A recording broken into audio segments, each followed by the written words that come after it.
Hello, class. Welcome to this session on the making of the global world. The making of the global world లో మనం first sub topic కనుక మనం తీసుకున్నట్లయితే pre modern world. What is pre modern world? Pre modern వరల్డ్లో ఏముంది? Pre modern world టైంలో అసలు ఎలాంటి ట్రేడ్ ఉండేది? ఎలాంటి కనెక్టివిటీ బిట్వీన్ పీపుల్ ఉండేది? బిట్వీన్ ద కంట్రీస్ అనొచ్చు, లేదా ఎంపైర్స్ అని కూడా మనం పిలుచుకోవచ్చు. ఎందుకంటే అప్పట్లో కంట్రీస్ కాన్సెప్ట్ అయితే లేదు. సో ఈచ్ టాపిక్ మనం ఒక్కొక్క సెగ్మెంట్ వైజ్ చూస్తున్నాం కాబట్టి ఫస్ట్ పార్ట్ మనం తీసుకున్నట్లయితే ఫస్ట్ పార్ట్లో ఫర్దర్గా మనం తీసుకుంటే ప్రీ మోడర్న్ వరల్డ్, అలాగే సిల్క్ రూట్ సంబంధించినటువంటి ఆస్పెక్ట్స్, అట్లాగే ఫుడ్ ట్రావెల్స్ తర్వాత డిసీజెస్ ఎట్లా మనకి యూరోప్కి నుంచి ఎలా ఎక్స్పోర్ట్ అయ్యాయి, ఇట్లాంటి అంశాలన్నీ కూడా మనం ప్రీ మోడర్న్ వరల్డ్లో మనమైతే కవర్ చేయటం జరుగుతుంది. So what are the silk routes? ఇందులో మనకున్నటువంటి ఇంపార్టెంట్ పాయింట్స్ ఏంటి అంటే, what are the silk route? Silk వర్తకం కోసం ఉపయోగపడేటువంటి రూట్, అంటే సిల్క్ వ్యాపారం నిమిత్తం ఫెసిలిటేట్ చేసినటువంటి ఒక ల్యాండ్ రూట్ ఏదైతే ఉందో దాన్ని మనం సిల్క్ రూట్ అని చరిత్రకారులు ఫేమస్గా అభివర్ణిస్తూ ఉంటారు. The silk route were a network of trade routes that connected Asia, Europe and North Africa. So ఏ ఏ ప్రాంతాలని కవర్ చేసేయండి? Asia, Europe and North Africa లాంటి మూడు ఖండాలు, ఈరోజు మనం చెప్పుకుంటున్నటువంటి మూడు ఖండాలని కూడా కవర్ చేస్తూ ఉన్నటువంటి కొన్ని వసతిని కల్పించినటువంటి సిల్క్ రూట్స్ని, లేదా సిల్క్ వర్తకానికి ఉపయోగపడినటువంటి రూట్స్ అన్నిటిని కలిపి మనం వన్ వర్డ్లో మనం డిస్క్రైబ్ చేయాలి అని అంటే silk routes. So what is a silk route అని వన్ వర్డ్లో కనుక మనం ఆన్సర్ అడిగితే, the silk routes were a network of trade routes that connected. So a group of trade routes, or a bunch of routes that connected the Asia, Europe and North Africa. The name Silk Route originates from the westward trade of Chinese silk. China వాళ్ళ యొక్క silk సంబంధించి one of the most valued goods carried along these paths. మనకు ఆ టైంలో ఈ రోడ్లు గుండా వెళ్ళినటువంటి ఒక ప్రముఖమైనటువంటి most important, most valuable good ఏదైనా ఉంది అంటే చైనా గుండా, చైనా యొక్క సిల్క్ అనేది ట్రావెల్ చేసింది. కాబట్టి ఆ రూట్ని మనం వయా చైనా మీద నుంచి ఇండియా, ఇండియా మీద నుంచి వయా మనకి పాకిస్తాన్ ప్రజెంట్ డే, అలాగే ఆఫ్ఘనిస్తాన్, తర్వాత మనకి ఇంకా సెంట్రల్ ఏషియా వైపుకి వెళ్ళటం జరుగుతుంది. ఆ మ్యాప్ మీరు గమనిస్తే. సో ఆ సిల్క్ రూట్ ఏదైతే వెళ్ళిందో it is not a single route. First thing we need to understand, here there are a network of routes. అంటే ఒక కంట్రీ నుంచి ఒక కంట్రీకి ఒక పాయింట్ దగ్గరకు వచ్చి ఆగిపోతుంది, మళ్ళీ అక్కడి నుంచి ఇంకో కంట్రీకి ఒక పాయింట్కి వచ్చి ఆగిపోతుంది. కానీ ఓవరాల్గా ఇక్కడి నుంచి ఇక్కడికి ట్రేడ్ అయ్యేది ఏమిటి అని మనం తీసుకున్నట్లయితే that is largely silk route. కేవలం సిల్క్ మాత్రమే ట్రేడ్ అయ్యేదా? నో. సిల్క్తో పాటు మిగతావి కూడా ట్రేడ్ అయ్యేవి. మనం రోడ్ వేస్తాం, రోడ్ వేసినప్పుడు కేవలం బస్సులు మాత్రమే వెళ్ళాలి అని ఏమీ నియమం ఉండదు కదా. టూ వీలర్స్ వెళ్ళొచ్చు, ఫోర్ వీలర్స్ వెళ్ళొచ్చు, ఓన్ వెహికల్స్ వెళ్ళొచ్చు, ప్రైవేట్ వెహికల్స్ వెళ్ళొచ్చు, గవర్నమెంట్ వెహికల్స్ వెళ్ళొచ్చు. అట్లాగే silk routes were a network of trade routes that connected Asia, Europe, and North Africa. So, one of the most valuable goods that is been carried along via this route was silk. So, it is famously known as Silk Route. అనేది అప్పట్లో బాగా పేరు వచ్చింది అనమాట. So nature of the silk route, ఈ routes అన్నీ కూడా not just one pathway but a series of interconnected land and sea routes. కొన్ని కొన్ని చోట్ల ల్యాండ్ రూట్స్ ఉంటే, కొన్ని కొన్ని చోట్ల సీ రూట్స్ కూడా ఉండేవి. They facilitated the exchange of goods and ideas across vast regions for centuries. చాలా దూరం ట్రావెల్ చేయటానికి బాగా ఉపయోగపడినటువంటి రూట్స్ ఇవన్నమాట. కొన్ని దాదాపుగా హండ్రెడ్స్ ఆఫ్ ఇయర్స్ ఇది మనకు ఉపయోగపడిందని మనం చెప్పుకోవచ్చు. సో టైం పీరియడ్ చెప్పాలి ఎగ్జాక్ట్గా ఎప్పటి వరకు నడిచింది అని అంటే, the time period existed before the Christian ఎరా, బిఫోర్ క్రైస్ట్ కాడి నుంచి కూడా దాదాపుగా 15th సెంచరీ వరకు. అంటే మనకి టైం లైన్ని ఎలా చెప్తారు అని అంటే, బిఫోర్ క్రైస్ట్, ఆఫ్టర్ క్రైస్ట్ ఎరా, ఇప్పుడైతే కామన్ ఎరా అంటున్నాం కదా. సో ఈ బిఫోర్ క్రైస్ట్ పీరియడ్లో నుంచి కామన్ ఎరాలో చెప్పుకుంటున్నటువంటి పీరియడ్ వరకులో కూడా 1500 సంవత్సరాల వరకు దాదాపుగా ఈ ట్రేడ్ సిస్టమ్ అనేది నడిచింది అనేటువంటిది మనం ఇక్కడ గుర్తుపెట్టుకోవచ్చు. సో చాలా సుదీర్ఘమైనటువంటి కాలం పాటు వర్తకం ఇక్కడ జరిగింది. అట్లాగే మరి ఏషియా నుంచి యూరోప్కి, యూరోప్ నుంచి ఆఫ్రికాకి అన్నాం కదా. చైనా సిల్క్ ఒక్కటే అమ్మారా, వేరేవి ఇంకేమన్నా అమ్మారా అంటే డెఫినెట్గా చైనీస్ సిల్క్ ఒకటి అమ్మారు, వాల్యుబుల్. అలాగే ఇండియా నుంచి ప్రత్యేకించి, లేదా సౌత్ ఈస్ట్ ఏషియాలో మనం చెప్పుకోవాలి అని అంటే టెక్స్టైల్స్, కాటన్, స్పైసెస్, మసాలాలు, ఇవన్నీ కూడా అమ్మటం జరిగింది. దాంతోపాటు చైనీస్ పాటరీని కూడా అప్పట్లో అమ్మేవాళ్ళు. ఈ చైనీస్ పాటరీని కూడా వన్ ఆఫ్ ద వాల్యుబుల్ గూడ్స్గా వాళ్ళు చెప్పుకున్నారు. అలాగే ప్రెషియస్ మెటల్స్ ఇవేనా అండి, బంగారం, సిల్వర్, ఇతర కూడా వాళ్ళు అమ్మటం జరిగేది. అలాగే కల్చరల్ ఎక్స్చేంజ్, కేవలం ఈ రూట్ వలన ఉపయోగపడినటువంటి లాభాలు ఏమిటి అని అంటే, ఫస్ట్ థింగ్ ఏంటంటే the trade on the silk route was always accompanied by cultural interactions. వెళ్తున్నటువంటి వాళ్ళు ఒక కమ్యూనిటీతో ఒక కమ్యూనిటీ వాళ్ళు ఇంటరాక్ట్ అవుతూ ఉండేవాళ్ళు. When they were travelling from one reason to another reason, they were interacting with each other. ఈ విధంగా ఇంటరాక్ట్ అవుతున్నటువంటి ఒక తరుణంలో, ఒక సందర్భంలో వారికి కావలసినటువంటి అవసరమైనటువంటి అవసరాల నిమిత్తం కావచ్చు, ఆహార నిమిత్తం కావచ్చు, they use to interact with each other. While they were interacting, the Christian machineries travel to Asia via these roots. మొట్టమొదటిగా క్రిస్టియన్ మిషనరీస్ ట్రావెల్ చేశారు. కొన్ని సెంచరీస్ తర్వాత, అంటే దాదాపు ఒక 500-600 సంవత్సరాల తర్వాత ముస్లిం ప్రీచర్స్ వచ్చారు. అలాగే బుద్ధిజం ఇండియా నుంచి అదర్ కంట్రీస్కి ట్రావెల్ అయింది. జైనిజం ఇండియా నుంచి అదర్ కంట్రీస్కి ట్రావెల్ అయింది. సో ఈ విధంగా మన దేశానికి వేరే దేశం నుంచి, అలాగే వేరే దేశం నుంచి మన దేశానికి there was a cultural exchange via the silk route that was always accompanied by the cultural interactions like the early Christian missionaries traveling to Asia via the sea route or via the Silk route. Muslim preachers followed a few centuries later after the Christianity has reached India, and Buddhism, which originated in eastern India, spread across to various other parts to Southeast Asia. Now, what is the impact of the Silk route? To exemplify how trade and cultural roots were deeply intertwined, allowing not only the goods and but also religions, ideas, and philosophies to spread across the continents. So ఒక ఆలోచన విధానం అనేకమైనటువంటి ప్రాంతాలకి విస్తరించటంలో silk route చాలా ప్రధానమైనటువంటి పాత్ర పోషించింది.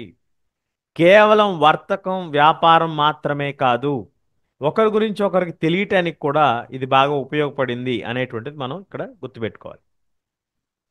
So silk route symbolises the dynamic trade and cultural connections of the pre modern world, linking regions across the continents and shaping civilizations through the exchange of goods, wealth, and ideas. So మనం స్టార్టింగ్లో చెప్పుకున్నాం ఈ sub topic పేరు ఏంటి అంటే pre modern world. Present మనం చెప్పుకున్నటువంటి modern world రాకముందు ఎలాంటి వర్తకం జరిగేది, ఎలాంటి వ్యాపారం జరిగేది అని అంటే ఒక్క పదంలో చెప్పాలి మీరంటే silk route. Silk road symbolises the dynamic trade, నిరంతరంగా జరుగుతున్నటువంటి వర్తకం గురించి తెలియజేస్తుంది. ఎప్పటి కాలంలో, ప్రీ మోడర్న్ పీరియడ్లో. మోడర్న్ పీరియడ్ అనేది మనకి 18th సెంచురీ అంతకంటే తర్వాత పీరియడ్ మాత్రమే మనం మోడర్న్ పీరియడ్ అంటాం. యూరోపియన్ పీరియడ్లో తీసుకుంటే ఒక 17th సెంచురీ తర్వాత నుంచి వాళ్ళని మోడర్న్ పీరియడ్గా తీసుకుంటూ ఉంటాం.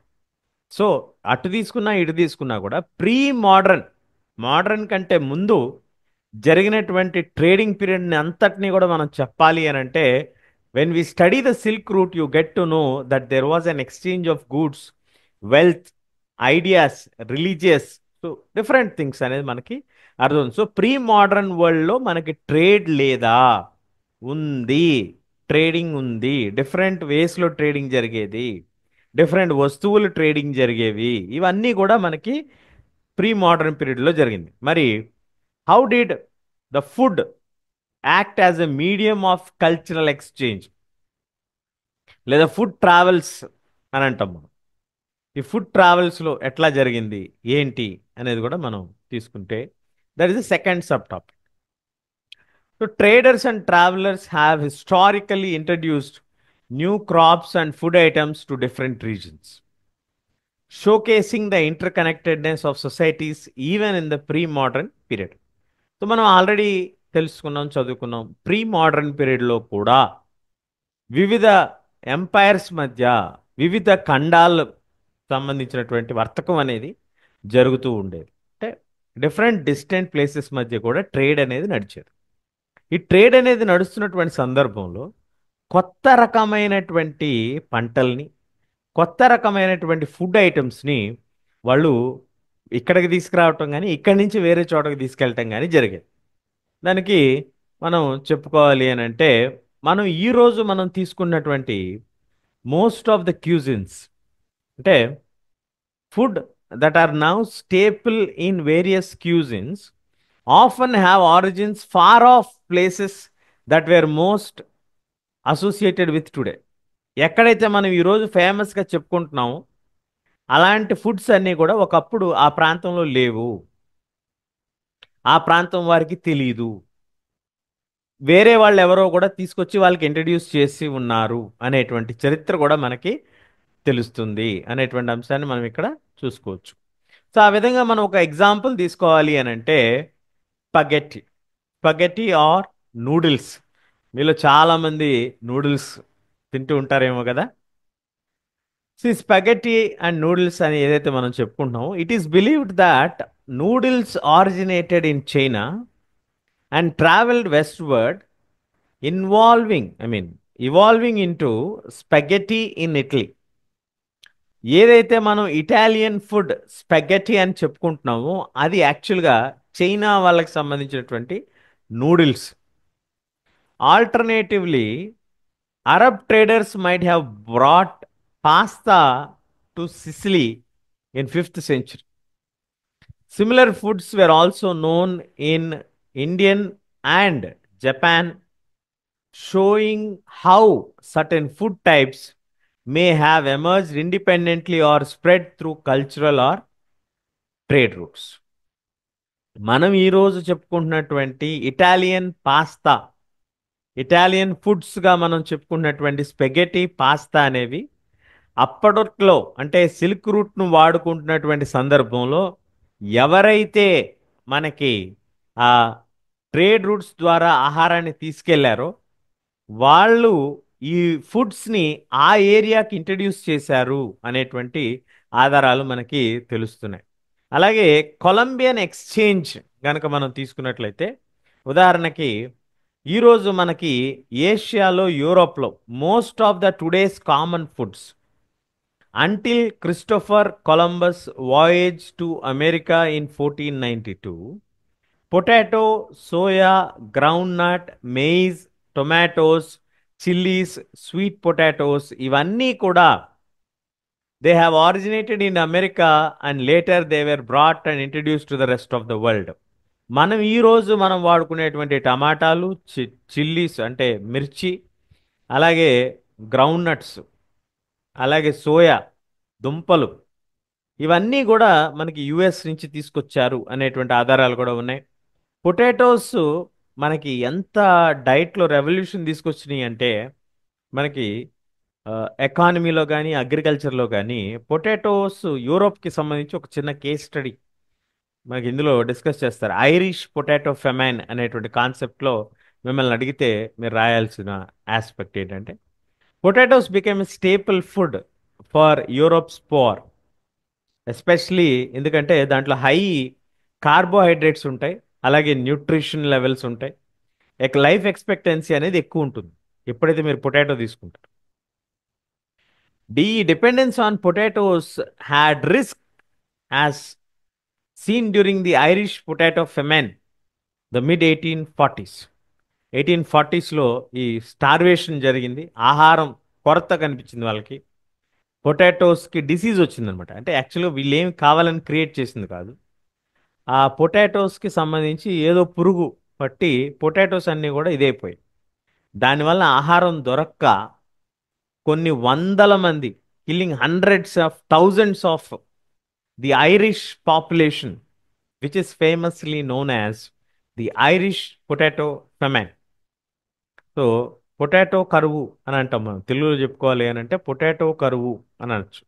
ఈ పొటాటో కరువు అని ఎందుకు అన్నారంటే ఆహారంగా పొటాటోస్ని తీసుకోవటం మొదలుపెట్టిన తర్వాత ఐర్లాండ్లో ఏదో ఒక పురుగు వ్యాధి వచ్చి ఆ పంటకి అది బాగా ఇబ్బంది పెట్టినటువంటి ఒక సందర్భంలో మనకి ఏమవుతుంది అని అంటే అక్కడ ఆ పొటాటోస్కి సంబంధించినటువంటి పొటాటోస్ మనకి సహజంగా మీ అందరికీ తెలుసు కదా, భూమి లోపల వస్తుంది పొటాటో, భూలోపల పండేటువంటి పంట.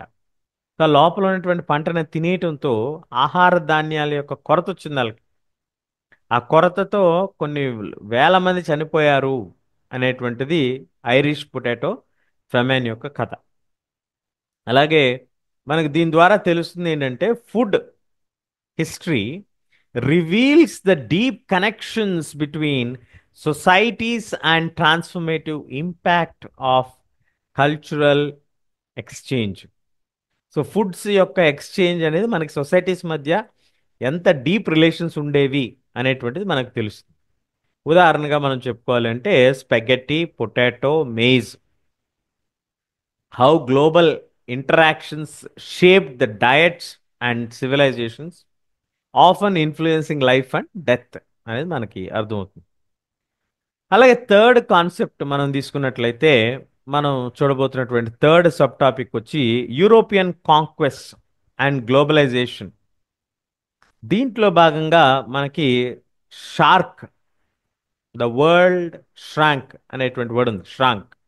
ఈ ష్రాంక్ అంటే ఏంటి అంటే how global connections increased dramatically bringing distant continents closer in contact. సుదూరమైనటువంటి ప్రాంతాలని దగ్గరగా తీసుకొచ్చేటువంటి ప్రయత్నం జరిగింది. So trade, conquest, cultural exchange ఇలా జరగటానికి గల కారణాలు ఏమిటి అని మనం తీసుకున్నట్లయితే న్యూ సీ రూట్స్, కొత్తగా కనుక్కోగలిగినటువంటి సీ రూట్స్. ఉదాహరణకి European sailors who discovered the sea route to Asia and Africa, cross the Atlantic to America, connecting the previous regions which were isolated. ఒకప్పుడు ఐసోలేటెడ్గా ఉన్నటువంటి ప్రాంతాలు, ముఖ్యంగా అమెరికా లాంటి కాంటినెంట్స్ వాళ్ళకి తెలియటం జరిగింది. అలాగే Indian Ocean, the hub of trade, was redirected towards Europe. Europe నుంచి రీడైరెక్ట్ అయ్యి యూరోపియన్ పవర్స్ ఇటువైపుకి రావడానికి అవకాశం కలిగింది. అట్లాగే డిస్కవరీ ఆఫ్ అమెరికాస్, సో అమెరికాని కనుగొనటం 16th సెంచరీ ఆ టైంలోనే ప్రెషియస్ క్రాప్స్, మెటల్స్ ఇవన్నీ కూడా గ్లోబల్ ట్రేడ్కి, ఎకానమీస్కి బాగా ఉపయోగపడ్డాయి. ఎప్పుడైతే సౌత్ అమెరికాని వాళ్ళు కనుగొన్నారో ఈ gold mines, silver mines present day మనం చెప్పుకున్నటువంటి పెరు, మెక్సికో ప్రాంతాల్లో దొరికినప్పుడు సౌత్ అమెరికా యొక్క వెల్త్ని కథలు కథలుగా చెప్పుకునేవాళ్ళు. ద సిటీ ఆఫ్ గోల్డ్ అని, లేదా ఎల్ దొరాడో అని, ఫ్యూయల్ ది యూరోపియన్ ఎక్స్పెడిషన్స్. దీన్ని ఆక్యుపై చేసుకోవాలని యూరోపియన్స్ బాగా ట్రై చేసినటువంటి సందర్భం మనకి ఇక్కడ కనిపిస్తూ ఉంటుంది. మరి ఆ విధంగా ఉన్నటువంటి సందర్భంలో యూరోపియన్స్ ఖచ్చితంగా ఈ రోజు ఉన్నటువంటి స్థితిలో అయితే యూరోపియన్స్ ఆ రోజుల్లో లేరు. అంత గొప్ప ధనం కలిగినటువంటి కాంటినెంట్ కానే కాదు. అలాగని వాళ్ళని కాంక్వెస్ట్ చేయడానికి కావాల్సినంత మిలిటరీ సుపీరియారిటీ ఉందంటే బహుశా ఉండే ఉండొచ్చు. కానీ యూరోపియన్ కాంక్వెస్ట్ ఎప్పుడు కూడా కేవలం వెపనరీతోనే చేశారు అనే దానికంటే కూడా ఒక్కొక్కసారి ఆ, కొంచెం బయలాజికల్ వార్ఫేర్ లాంటిది కూడా వీళ్ళు చేస్తూ ఉంటారు. ఇది నా మాటలు కాదు, ఒక ఉదాహరణగా మనం చూద్దాం. ఒక డిసీజ్ని ఒక వెపన్ లాగా వాడినటువంటి ఒక సందర్భం. జర్మ్స్, ముఖ్యంగా స్మాల్ పాక్స్కి సంబంధించినటువంటి జర్మ్స్ ఏదైతే ఉన్నాయో అవి ప్రాణాంతకం, డెడ్లియర్ దాన్ గన్స్. నేటివ్ అమెరికన్స్, స్థానికంగా ఉండేటువంటి అమెరికన్స్ ఎవరైతే ఉన్నారో they don't have immunity to European diseases due to long isolation. వాళ్ళకి డిసీజ్ అనేది ఏంటి అనేది వాళ్ళకి తెలియదు అసలు. మనం అందరం చూసాం, కోవిడ్ వచ్చినప్పుడు ఒక ప్రాంతం నుంచి ఒక ప్రాంతానికి పీపుల్ మూవ్ అవటం వలన దాదాపుగా ప్రపంచంలో అన్ని ప్రాంతాలకి కూడా కోవిడ్ వచ్చింది, లాక్డౌన్స్ పెట్టారు. సో అట్లాగే మరి ఈ కనెక్షన్ అప్పట్లో లేదు కాబట్టి, అప్పటికి ఇంకా అమెరికాని కనుక్కోలేదు కాబట్టి, అమెరికాలో ఉండేటువంటి ప్రజలకి, the people those are living in America, the native Americans have no idea about the smallpox nor their body has the resistance. ఆ ఇమ్యూనిటీ అనేది లేనే లేదు వాళ్ళకి.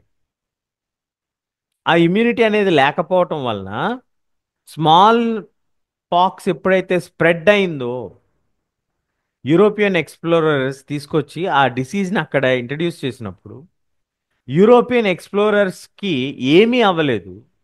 కానీ లోకల్గా ఉండేటువంటి కమ్యూనిటీస్ అందరూ కూడా వైపౌట్ అయిపోయారు, ఆల్మోస్ట్ అందరు చచ్చిపోయారు. అదేంటి సార్, మరి అందరికీ రావాలి కదా, కోవిడ్ అందరికి వచ్చింది. ఎస్, అందరికీ రావాలి, కానీ వీళ్ళకి ఆల్రెడీ ఇమ్యూనిటీ డెవలప్ అయి ఉంది. వీళ్ళ కాంటినెంట్ను ఆల్రెడీ ఎప్పటి నుంచో స్మాల్ పాక్స్ ఉంది. దానికి బహుశా వీళ్ళ దగ్గర మెడిసిన్స్ కూడా ఉండుండొచ్చు, లేదా బాడీలో ఇమ్యూనిటీ కొంత ఉండుండొచ్చు. సో వీళ్ళు తీసుకెళ్ళినటువంటి డిసీజ్ వలన ఆ స్మాల్ పాక్స్ అంటే ఒళ్ళంతా దద్దురులాగా వచ్చేసి దాంట్లోంచి ఇదైపోతారనమాట. సో ఇది ఒక బయలాజికల్ వార్ఫేర్గా మనం డిఫైన్ చేయొచ్చు. So germs, particularly small pox, proved to be even a deadlier than guns for the Native Americans because they had no immunity to European disease due to long isolation, were devastated by the epidemics. ఈ ప్రాంతంలో వచ్చినటువంటి ఈ small pox disease వల్ల వాళ్ళు చనిపోవాల్సినటువంటి సందర్భం వచ్చింది. So ఆ రకంగా యూరోపియన్స్కి that became easy for them to conquer. Similarly the religious dissenters, ఎవరైతే మతం పరంగా వ్యతిరేకత వ్యక్తం చేశారో క్రిస్టియానిటీ పట్ల, వాళ్ళందరూ కూడా యూరోప్ నుంచి తమ యొక్క ప్రాణాలు రక్షించుకోవడానికి they flood due to persecution. అప్పట్లో చర్చ్ కొంత రూల్స్ ఉండే, పర్సిక్యూషన్ రూల్స్ ఉండే. సో ఈ పర్సిక్యూషన్ రూల్స్ అంటే ఎవరైతే చర్చ్కు వ్యతిరేకంగా మాట్లాడతారో వాళ్ళని తీవ్రంగా పనిష్మెంట్స్ ఇచ్చేవాడు, తీవ్రమైనటువంటి పనిష్మెంట్స్. కొన్నిసార్లు చంపేసినటువంటి సందర్భాలు కూడా ఉన్నాయి. సో రిలీజియస్ డిసెంటర్స్ ఎవరైతే ఈ భయం ఉన్న వాళ్ళు ఉన్నారో వీళ్ళందరూ కూడా పారిపోయారు ఇక్కడి నుంచి. అలాగే యూరోపియన్ సెటిలర్స్ అక్కడ సెటిల్ అయిన తర్వాత ప్లాంటేషన్స్, ఎందుకంటే మంచి ల్యాండ్ దొరికింది వాళ్ళకి, అమెరికాలో వాళ్ళు పనిచేయలేదు. సో అమెరికన్స్ని చంపేశారు వీళ్ళు, మరి ఎవరో ఒకరు పనిచేయాలి కాబట్టి ఆఫ్రికా నుంచి స్లేవ్స్ని తెప్పించుకొని షుగరు, కాటన్ గ్రో చేసి యూరోపియన్ మార్కెట్స్కి సప్లై చేయటం మొదలుపెట్టారు. సో గ్రాడ్యువల్గా ఏమైంది, ఏషియాస్ డిక్లైన్ స్టార్ట్ అయింది అనమాట. అంటే అప్పటి 18th సెంచరీ వరకు కూడా China and India where among the richest nations and central to the Asian trade.